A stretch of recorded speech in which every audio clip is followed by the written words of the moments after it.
Hello વિદ્યાર્થી મિત્રો, આપણે લાસ્ટ લેક્ચરમાં શાના વિશે વાત કરી હતી? ભ્રૂણપૂટ વિશે વાત કરી હતી. ભ્રૂણપૂટની અંદર આપણે જોયું કે કેવી રીતે 2, 4, 8 એટલે કે સમવિભાજન અવસ્થા થઈને 8 કોષીય રચના બનાવે છે, 8 કોષ કેન્દ્રીય રચના બનાવે છે. એની અંદર આપણે શું કહ્યું હતું કે 3 છે પ્રતિધ્રુવીય કોષો છે અને 2 છે એ કેવા છે? દ્વિકીય કોષો. અને બાકીના જે 3 છે અંડ પ્રસાધનો છે, એટલે કે આપણે જે માદા પ્રજનન અંગો છે એની અંદર આપણે એને ઇન્ક્લુડ કરીએ છીએ. હવે આપણે વાત કરશું કે ભ્રૂણપૂટના પ્રકાર. આપણે ભ્રૂણપૂટ વિશે તો વાત કરી લીધી, પણ હવે ભ્રૂણપૂટના પ્રકારો વિશે વાત કરશું. તો ભ્રૂણપૂટના 3 પ્રકાર છે. પહેલો પ્રકાર મોનોસ્પોરિક.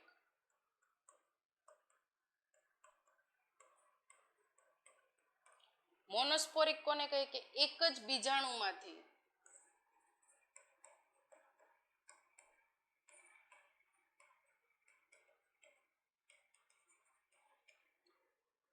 જે કોષ કેન્દ્રો છે ઉત્પન્ન થાય છે, પણ ખાલી અત્યારે એક યાદ રાખો, એક જ બીજાણુ, પણ એમાં પણ 2 ટાઈપ છે. ઓકે, તો કયા કયા એ જોઈએ? પોલિગોનમ, બીજું છે ઓએથોરા.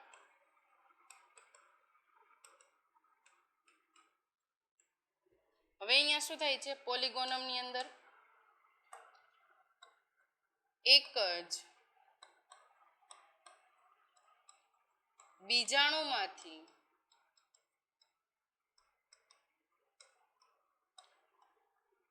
8 કોષ કેન્દ્ર અસ્તિત્વમાં આવે, જેને શું કહીએ છીએ? પોલિગોનમ. હવે જે સેકન્ડ છે ઓએથોરા, અહીંયા શું થાય છે તો જોઈએ. જે ઓએથોરા છે એની અંદર 4 કોષ કેન્દ્ર છે, એમાંથી જે 3 છે 4 કોષ કેન્દ્ર છે એમાંથી જે 3 છે એ આપણા અંડ પ્રસાધનો છે, અને ફક્ત એક જ છે પ્રતિધ્રુવીય કોષ કેન્દ્ર છે. 3 કોષ કેન્દ્ર અંડ પ્રસાધનો, ફક્ત એક જ કોષ કેન્દ્ર. કેવું છે? પ્રતિધ્રુવીય. એટલે હું અહીંયા એમ કહી શકું કે અહીંયા પ્રતિધ્રુવીય કોષો કેવા છે? ગેરહાજર. કેમ કે ત્યાં એક જ છે ખરા, પણ કેવું છે? એક જ છે. મધ્ય જે દ્વિકીય કોષો છે એ પણ ગેરહાજર.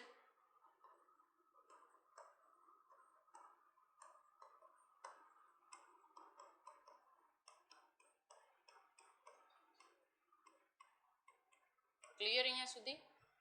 જેને આપણે શું કહીએ છીએ? ઓએથોરા કહીએ છીએ. અહીંયા જે ભ્રૂણપોષ બને છે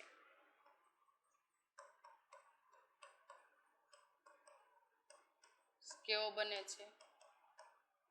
દ્વિકીય બને છે. જે ભ્રૂણપોષ બને છે કેવો બને છે? અહીંયા દ્વિકીય બને છે. આ હતો એક ટાઈપ. હવે આપણે વાત કરીએ બીજા ટાઈપની, બાયોસ્પોરિક.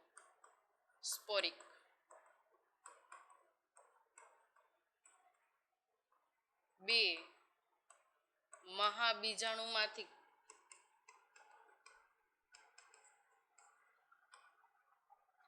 બે કોષો બનાવે છે.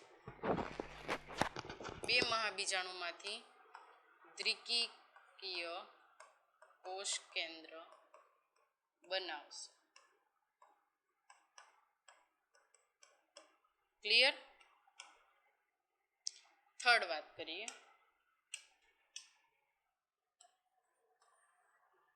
થર્ડ ની અંદર ટેટ્રાસ્પોરિક. ટેટ્રાસ્પોરિક નો મતલબ શું થાય? 4. ઓકે, તો અહીંયા શું થશે, ચારેય મહાબીજાણુ માતૃકોષમાંથી જે કોષ કેન્દ્ર બનશે, ચારે મહાબીજાણુ માતૃકોષમાંથી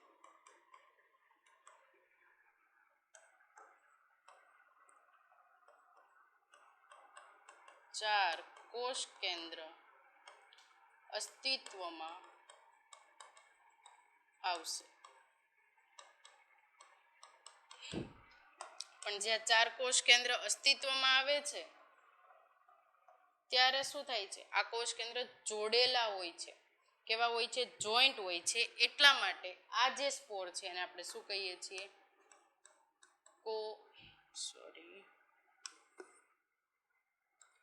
કોએનો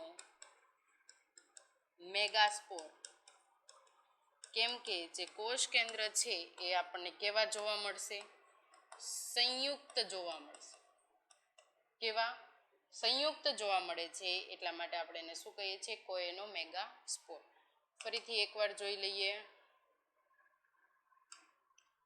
બે પ્રકાર બતા, મોનોસ્પોરિક, બાયોસ્પોરિક અને ચોથું હતું ટેટ્રાસ્પોરિક. મોનોસ્પોરિકમાં એક જ બીજાણુ હતું, બાયોસ્પોરિકની અંદર બે બીજાણુ હતા અને જે ટેટ્રા હતા એમાં ચાર બીજાણુ હતા. મોનોસ્પોરિકના બે પ્રકાર પડતા હતા, પોલિગોનમ અને ઓએથોરા.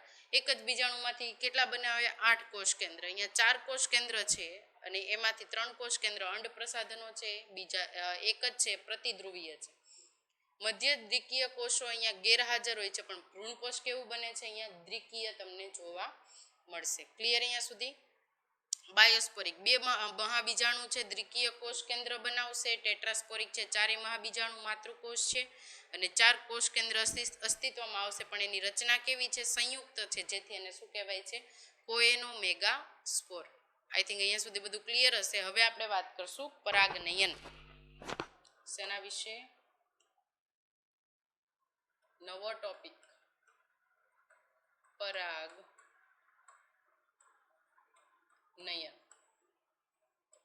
કોને કહેવાય પરાગનયન, પુંકેસર અને સ્ત્રી કેસર. સિમ્પલ ભાષામાં સમજાવું છું, સમજજો. જે પુંકેસર છે, સ્ત્રી કેસર પર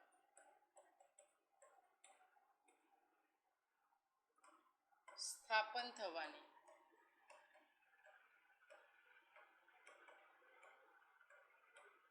ક્રિયાને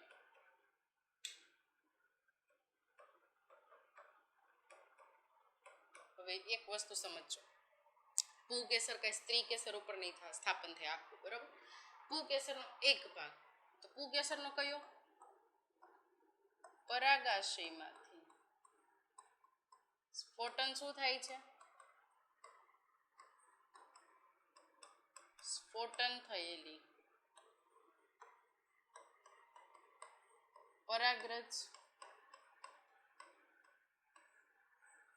પરાગરજનું સ્ત્રી કેસરમાં ક્યાં સ્થાપન થાય છે, હવે સમજો,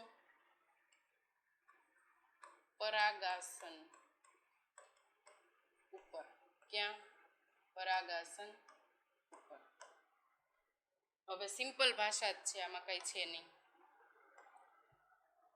હવે એની ડેફિનેશન, ઉક્ત પરાગરજનું સ્ત્રી કેસરના પરાગાસન પર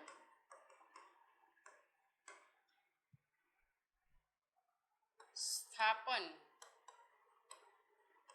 થવાની ક્રિયાને શું કહીએ છીએ, પરાગનયન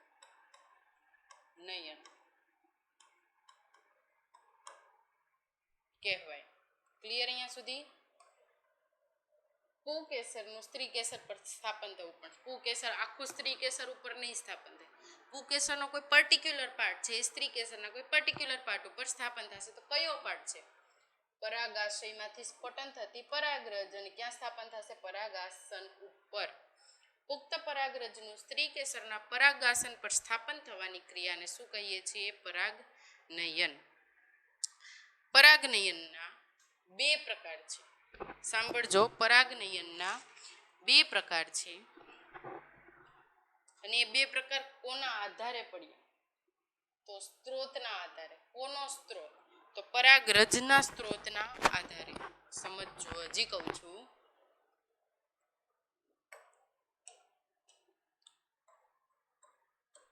પરાગનયન ના કેટલા પ્રકાર છે? બે પ્રકાર. પહેલા તો કયા કયા? સ્વપરાગનયન, બીજું શું છે? પરપરાગનયન. ઓકે, હવે આ બે પ્રકાર કોના આધારે પડ્યા? આધાર કહું છું. પરાગરજના સ્ત્રોતના આધારે. ઓકે, સ્ત્રોતના આધારે આ બે પ્રકાર પાડવામાં આવ્યા છે. હવે આપણે વન બાય વન પ્રકાર ભણીએ. પેલું લઈ લઈએ આપણે સ્વ પરાગનયન. સ્વપરાગનયનની અંદર શું થશે કે કોઈ એક વનસ્પતિ છે, એ જ વનસ્પતિના પુષ્પો, એ જ વનસ્પતિના પુષ્પોને, એટલે ફોર એક્ઝામ્પલ હું આ એક છોડ લઉં છું, આ છોડ ઉપર અહીંયા કોઈ પુષ્પ છે એ ઉગી નીકળે છે, તો આના આ જ પુષ્પોને, ઓકે, અથવા આની આ વનસ્પતિમાં આ પુષ્પની કલિકાને પરાગનયન કરાવશે. ઓકે, જેને શું કહેવાય? સ્વપરાગનયન. તો ડેફિનેશનમાં એક જ વનસ્પતિના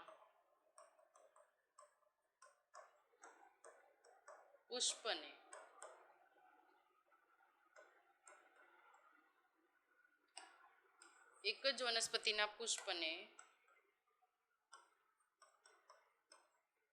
ફલન કરશે.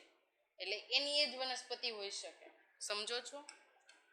એક જ વનસ્પતિ, એની એ જ વનસ્પતિનું જે પુષ્પ છે, એક વનસ્પતિ ઉપર ઉગે છે, એની એ જ વનસ્પતિ ઉપર એ પાછું પરાગનયન કરાવશે. એને શું કહેશું આપણે? સ્વપરાગનયન. એટલે કે ફોર એક્ઝામ્પલ આ કોઈ પુષ્પ છે,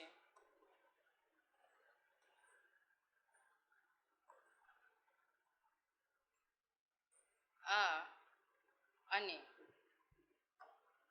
પરાગનયન કરાવશે. સમજ પડે છે? એટલે કે અહીંયાથી જે એન્થર નીકળશે, એન્થર એટલે શું થશે? પુકેસર, પરાગાશય. જે પરાગાશયમાંથી શું નીકળશે? પરાગરજ, જેને શું કહીએ છીએ? Pollen grain. આ પોલન ગ્રેઇન શું કરશે? એના એ જ વનસ્પતિનું જે પુષ્પ છે એના સ્ત્રી કેસરના પરાગાસન પર સ્થાપિત થશે. સમજ પડી ગઈ? તો આને શું કહેવાય? સ્વપરાગનયન છે એમ કહી શકાય. હવે આ સ્વપરાગનયન છે એમાં ખાસ યાદ રાખજો કે દ્વિલિંગી અથવા એકલિંગી પુષ્પો હોય છે. દ્વિલિંગી એટલા માટે કે ચલો એના એ પુષ્પને પરાગનયન કરાવવાનું હોય, બરોબર, તો એના જ પુષ્પને પરાગનયન કરાવવા માટે શું કરશે? પુકેસર છે, સ્ત્રી કેસરની ઉપર સ્થાપન થઈ જશે. એટલે કે પરાગરજ છે એની એ જ સ્ત્રી કેસર ઉપર એના પરાગાસન પર સ્થાપન થઈ જશે. એટલે જે અહીંયા પુષ્પો જોવા મળે છે દ્વિલિંગી અથવા કેવા હોવા જોઈએ? એકલિંગી છે એ હોવા જોઈએ. અહીંયા સુધી ક્લિયર? ત્યારબાદ અહીંયાના બે પ્રકાર છે. પરાગનયનના, સ્વપરાગનયનના બે પ્રકાર છે. તો પેલું જોઈએ આપણે. આના પાછા બે પ્રકાર. પેલો સ્વફલન,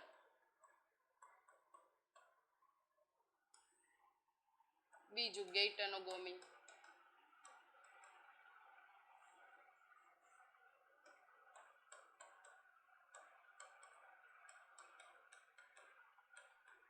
શું થાય છે આ બે પ્રકારમાં? હવે એ જોઈ લઈએ. સ્વફલન એટલે શું?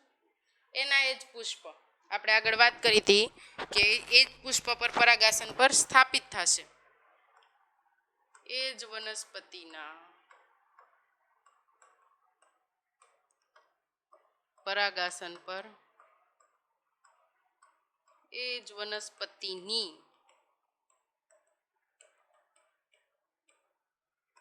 પરાગરજ સ્થાપિત થશે. ક્લિયર?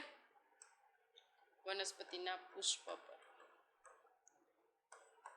હવે આની એ જ વનસ્પતિના પુષ્પ પર પરાગરજ સ્થાપિત થાય તો એના માટે જે વનસ્પતિના જે પુષ્પ છે કેવા હોવા જોઈએ? દ્વિલિંગી પુષ્પ હોવા જોઈએ. આટલું ક્લિયર? દ્વિલિંગી પુષ્પ હોવા જોઈએ. હવે આવું ક્યાં જોવા મળે છે? ક્રેકેટસી લેમિએસી ફેમિલીમાં. ક્યાં? ક્રેકેટસી અને લેમિએસી ફેમિલીમાં. હવે આપણે નેક્સ્ટ જોઈશું ગેઇટેનોગોમી. અહીંયા શું કીધું? એ જ વનસ્પતિના પુષ્પ પર. હવે અહીંયા અમુક ટાઈમ એવું થાય છે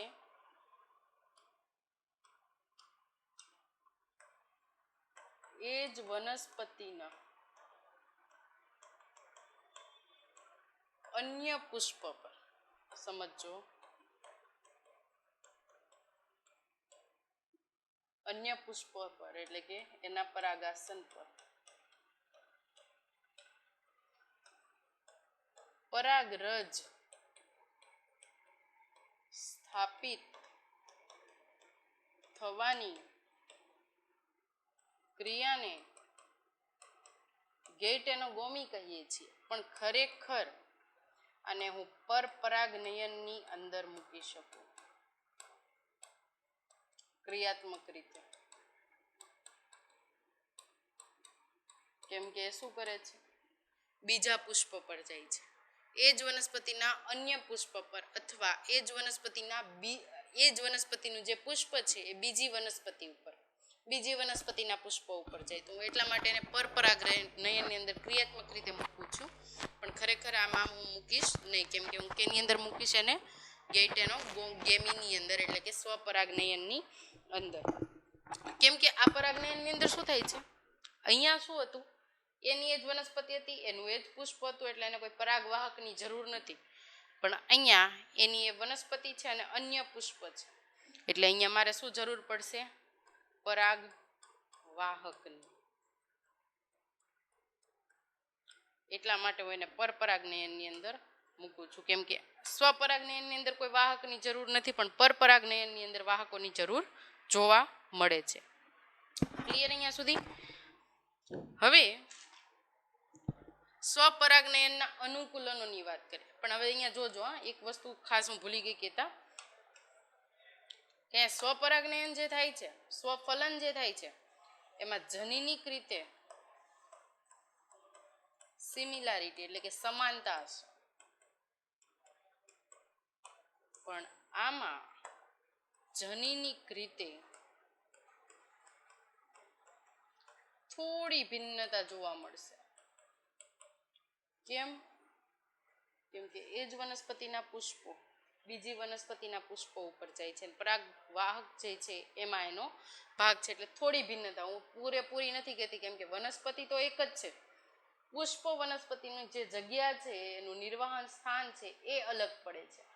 થોડી ભિન્નતા જોવા મળશે, પૂરેપૂરી નહીં. ઓકે, હવે આપણે જોઈ લઈએ સ્વપરાગનયનમાં અનુકૂલનો.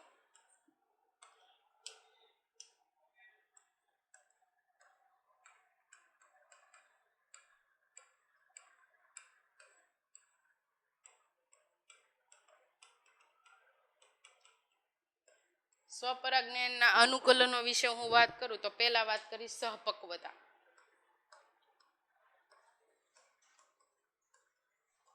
કોને કહેવાય સહપક્વતા? આપણે સ્વપરાગનયનની અંદર થાય છે શું? કે પરાગાસન અને પરાગરજ બે એક સાથે જોવા મળે છે, બરોબર. એટલે કે સહપક્વતા પરાગરજનું પરાગાશયમાંથી સ્ફોટન થવું એટલે કે પરાગરજનું ખરવું અને પરાગાસનનું પુખ્ત થવું. બીજી ભાષામાં એમ કહી શકું કે પરાગાસનનું ગ્રહણશીલ થવું.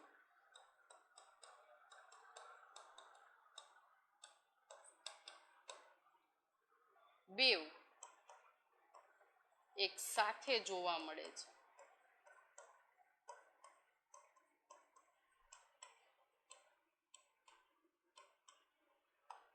જેને આપણે શું કહીએ છીએ? સહપક્વતા. ક્લિયર અહીંયા સુધી? તો આવું ક્યાં ક્યાં જોવા મળે છે એ જોઈ લઈએ આપણે. જે ગુલબાઝ છે અને કેમ્પેરેથન્સ છે, શું છે એ નામ આપ્યા છે તમને એક્ઝામ્પલમાં. ગુલબાઝ, કેપેરેન્થન્સ પ્લાન્ટના નામ છે, આ યાદ રાખવાના છે. આની અંદર તમને જોવા મળે છે. બીજી આપણે વાત કરીએ સવૃંત પુષ્પતા.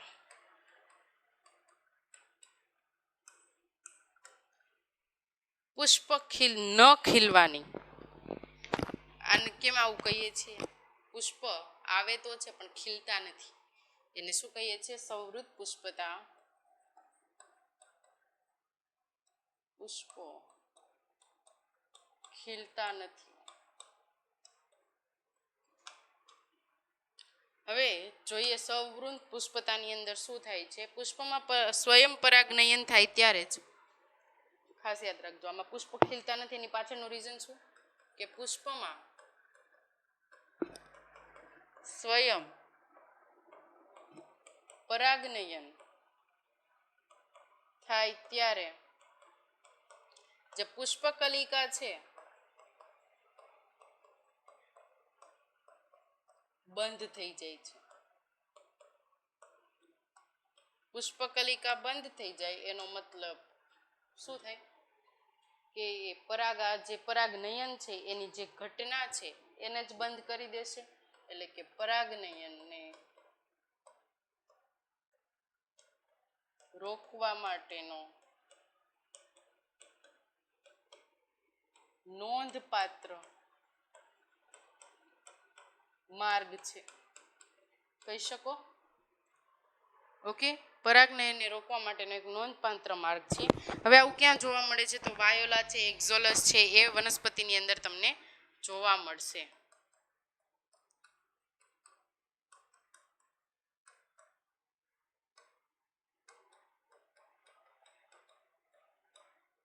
ક્રાયસેન્થમ આવી વનસ્પતિની અંદર તમને શું જોવા મળશે? સમૃદ્ધ પુષ્પતા. ક્રાયસેન્થમ ના જે મૂળ છે, મૂળ પર નાના નાના પુષ્પો આવે છે અને આ નાના પુષ્પો એકદમ ધ્યાન આકર્ષિત હોય છે.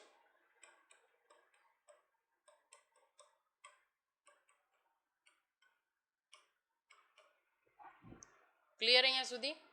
વાયોલા છે, એક્ઝોસ છે અને ક્રાયસેન્થમ છે, એની અંદર સંવૃત પુષ્પતા છે એ જોવા મળે છે. ઘણી વનસ્પતિઓની અંદર શું થાય છે કે જે સંવૃત પુષ્પો તો છે પણ એના સિવાયના હવાઈ પુષ્પો પણ આવે છે. ઘણી વનસ્પતિમાં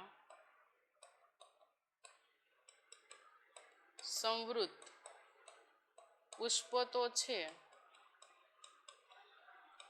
પણ તેના સિવાયના હવાઈ પુષ્પો પણ જોવા મળે છે. ક્રાયસેન્થમની વાત કરીને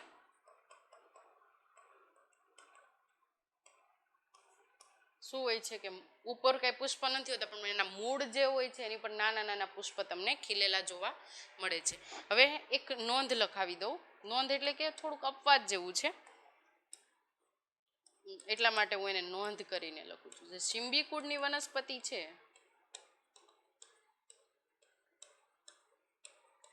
આ સિમ્બીકુળની વનસ્પતિમાં એક ખાસિયત છે. શું ખાસિયત છે? કે જે એના અંગો છે, કયા અંગો? પ્રસાધન અંગો, એક ખાસ રચનાથી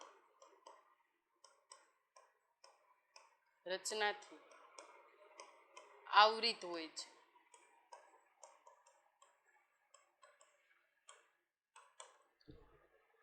એક ખાસ રચના બને છે કેવી રીતે? દલપત્રોના જોડાણથી ખાસ રચના બને છે. હવે જે આ દલપત્રો છે એવી રીતે ગોઠવાશે સંયુગ્મન થઈને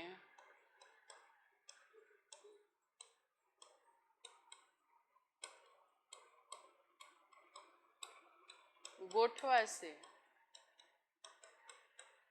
કે પ્રજનન જે અંગો છે એને ઢાંકી દેશે.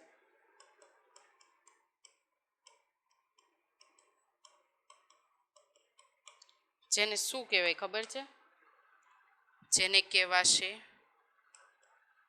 નૌતલ. એટલે કે દલપત્રોની જે રચના છે એને શું કહેવાશે?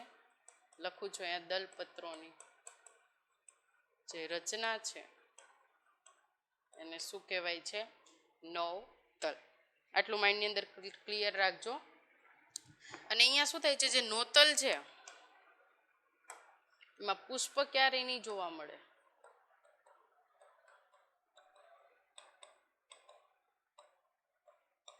પુષ્પ ક્યારેય ખીલતા નથી. અને આની અંદર જે પરાગનયન જોવા મળે છે કેવું છે? સ્વપરાગનયન જ જોવા મળશે. ઓકે, આટલું માઇન્ડની અંદર રાખજો. તો આની અંદર મારે એક્ઝામ્પલ લખવું હોય તો ઘઉં અને ડાંગરનું હું એક્ઝામ્પલ છે દઈ શકું, ઉદાહરણ. જોઈ લઈએ એકવાર ફરીથી.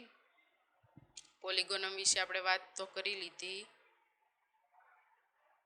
પરાગનયન, સ્વપરાગનયન, બરોબર. સ્વપરાગનયન અને પરપરાગનયન. સ્વપરાગનયનની અંદર શું થાય? એક જ વનસ્પતિના જે પુષ્પ છે એનું ફલન થશે. હવે ફલન કેવી રીતે થાય? ફોર એક્ઝામ્પલ બે રીતે થઈ શકે. એક તો આ જ વનસ્પતિનું પુષ્પ છે એ આને નાને ફલન કરે. બીજું કે આ વનસ્પતિનું પુષ્પ છે એ આને ફલન કરે. આને ફલન કરે તો આ પ્રક્રિયા થઈ ગેઇટેનોગેમી. આને નાને ફલન કરે તો આ પ્રક્રિયા થઈ સ્વફલન. પણ જો આ પ્રક્રિયા થાય તો આમાં પરાગવાહકની જરૂર પડે. શેની જરૂર પડે? પરાગવાહકની જરૂર પડે. એટલું માઇન્ડની અંદર રાખજો. એટલે શોર્ટ ફોર્મમાં મેં તમને આ બે કહી દીધું. જનીનિક રીતે ઓલામાં થોડી ભિન્નતા જોવા મળશે. વનસ્પતિ તો એક જ છે પણ થોડી ભિન્નતા તમને જોવા મળશે. સ્વપરાગનયનના અનુકૂલનો સહપક્વતા એટલે કે પરાગરજનું પરાગાશયમાંથી સ્ફોટન થવું, બે જોડે થવું. ઇન શોર્ટ, પરાગાસન અને પરાગરજનું કામકાજ બે જોડે થાય છે. સંવૃત પુષ્પતા, પુષ્પ ખીલતા નથી. અહીંયા સ્વપરાગનયન થાય છે પણ પુષ્પ છે એ કાંઈ ખીલશે નહીં. તો ક્યાં જોવા મળે? વાયોલા, એક્ઝોસ અને ક્રાઇસેન્થમ. પછી જે વનસ્પતિ છે સંવૃત પુષ્પ તો ધરાવે છે પણ તેના સિવાયના કેવા પુષ્પ જોવા મળે છે? હવાઈ પુષ્પ જોવા મળે છે, જે છે ક્રાઇસેન્થમ. સિમ્બીકુળની વનસ્પતિની અંદર એક ખાસ રચના આવેલી હોય છે કે જે દલપત્રથી પૂરી રીતે આવૃત હોય છે. હવે આપણે વાત કરીએ પરપરાગનયનની.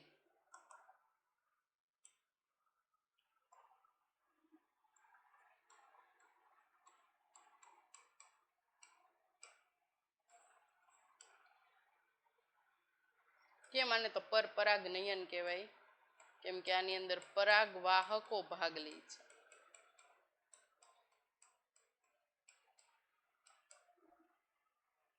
ઓકે, પરાગવાહકો છે એ ભાગ લે છે. બીજું કે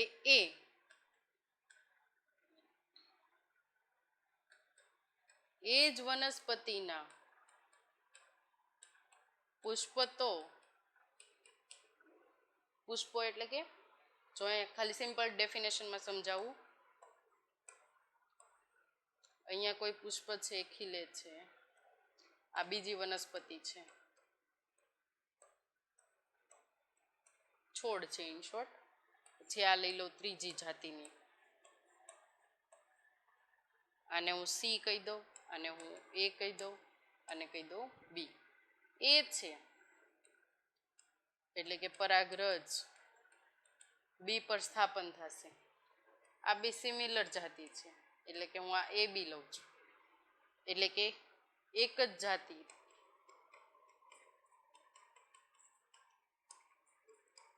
પુષ્પો. એ જાતિ અને ત્રીજી જાતિ થઈ એટલે કે બીજી જાતિ થઈ, તો આ કયા થાય બીજી જાતિના.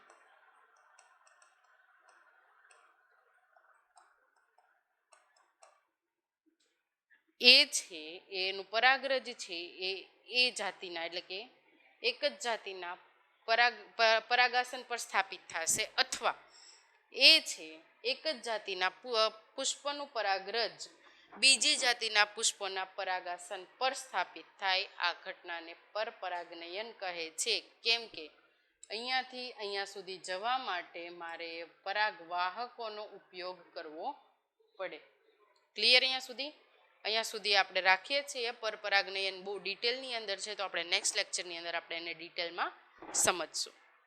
એની પહેલાં તમને સ્વપરાગનયન વિશે પ્રોપર ખબર હોવી જોઈએ, અને જોડે જોડે લખવાનું બી રાખજો, એટલે મટીરિયલ તમારું ખુદનું બને. જ્યારે વાંચવા બેસો ત્યારે તમને બહુ જ ઇઝી રહે, તમારે બીજાનું મટીરિયલ યુઝ કરવું ના પડે. Thank you.